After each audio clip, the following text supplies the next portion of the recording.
Minha diretoria, eu quero fazer uma brincadeira com você aqui hoje, que é o seguinte. Eu tava levantando números aqui, eu faço isso constantemente para mim mesmo aqui, para minhas análises, e esse aqui eu quero compartilhar porque é mais discrepante do que eu imaginava. Eu achava que havia um equilíbrio e quebrei a cara, e acho que alguns de vocês podem quebrar também.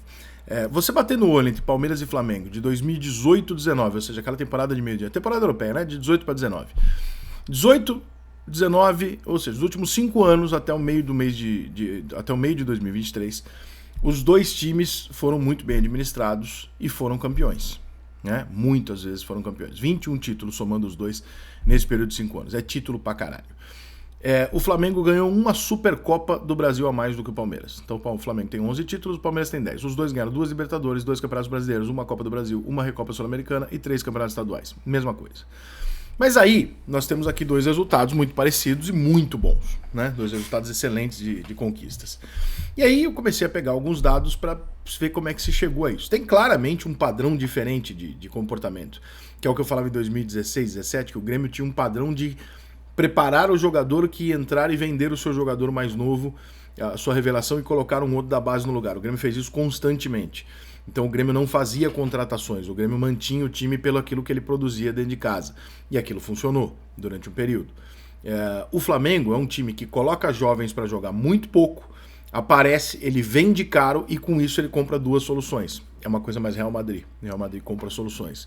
O Barcelona já compra um jogador mais novo para apostar nele e tal. Cada time tem uma característica e isso não significa que esteja certo ou errado. Mas eu quero, antes de falar dos números que eu vou dar aqui, eu quero perguntar para você, quero que você deixe nos comentários. Antes do vídeo, 2 pontos.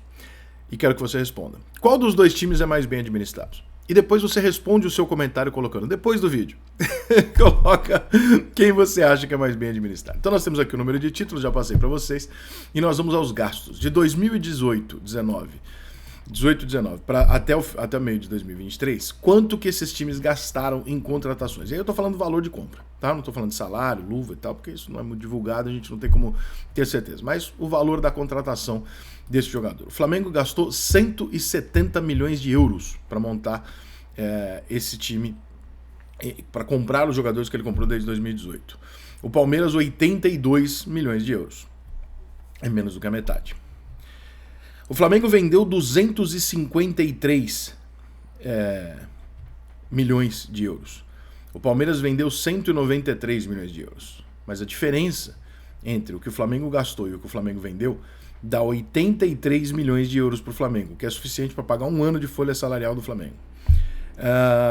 A diferença entre o que o Palmeiras comprou e vendeu dá 111 milhões de euros para o Palmeiras. Então, o Palmeiras tem um saldo melhor, investiu menos, vendeu menos também, né? Jogou um pouco mais baixo com os valores, mas acabou com um saldo melhor e praticamente o mesmo número de títulos. Dá para dizer que os dois ganharam a mesma coisa nesse período. Aí nós vamos para um outro dado interessante, que esse dado aqui para mim é o mais impactante de todos. Os times titulares de hoje, neste momento, 2023, eles têm um custo de compra, tá? Não estou falando de salário. De compra. O Flamengo, por exemplo, o time titular do Flamengo hoje custou ao Flamengo 91 milhões de euros. O time titular do Palmeiras hoje custou ao Palmeiras 32 milhões de euros. O Palmeiras teve 4 treinadores nesse período. 3 ex-treinadores de seleção. Mano, Filipão, Luxemburgo. E a chegada do Abel, que permaneceu. O Flamengo teve 12 treinadores nesse período. E esses 12 treinadores custam ao Flamengo, ou custaram, ou ainda estão custando parceladamente, mais 7 milhões de euros. Multa. O banco de reservas do Palmeiras, alguns jogadores dos mais caros, o Palmeiras gastou cerca de 10 milhões de euros, ou seja, o time titular do Palmeiras custou 32, 10 milhões de euros para ter Murilo, Maicon, Atuesta, Richard, mais ou menos uns 10 milhões de euros. O Flamengo, para ter Cebolinha, Pulgar, Rodrigo Caio e Marinho, gastou 25 milhões de euros. Então nós estamos falando de um elenco do Flamengo que custa 91 milhões, o atual, contando as vendas, tá? O Flamengo tem um elenco de 90 que custou para ele 91 milhões de reais. Mais 7 milhões de reais, estamos falando de 98, de multas de treinadores para chegar aqui. Mais 25 milhões de jogadores reservas. Então nós estamos falando de um time do Flamengo que tranquilamente ultrapassa e bem a marca dos 90 e... Quanto que eu falei que era o primeiro aqui? O time titular, 91, né? Mais os 7 da multa, 98, mais 25 O Flamengo custou 123 milhões de euros para o Flamengo chegar onde ele está hoje, com esse time que ele está hoje. O Palmeiras custou 42 milhões. Nós estamos falando de uma discrepância muito grande. As escolhas de treinadores do Palmeiras foram 3 treinadores da seleção: Felipão, Luxemburgo, Mano Menezes. Você pode gostar ou não gostar, mas são 3 treinadores que, né, a gente não discute muito na hora de contratar. O Flamengo apostou em vários treinadores das mais diversas categorias e personalidades, e por isso teve 12, e por isso paga 7 milhões de euros em multas para se livrar desses treinadores quando não dão certo. Time reserva do Flamengo, que é muito qualificado, os principais, eu peguei aqui 4, 5, tá? Não peguei todos não.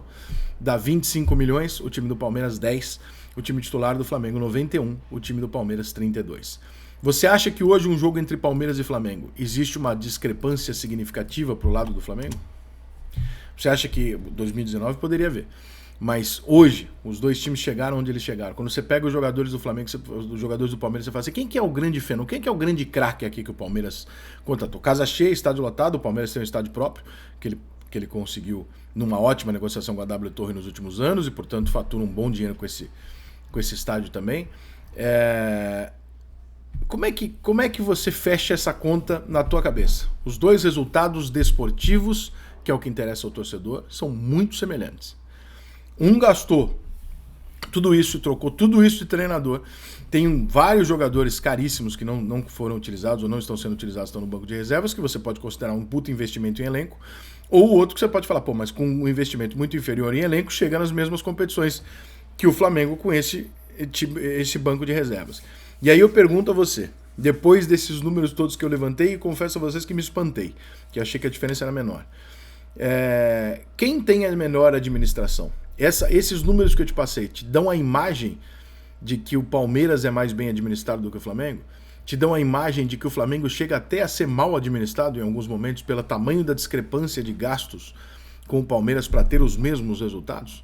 Qual que é a conclusão que você chega depois desses números que eu levantei? Só para passar como referência, tá? Os valores aqui, eu não estou usando valores de mercado, eu estou usando valores de compra pelo site Transfer Market, tá?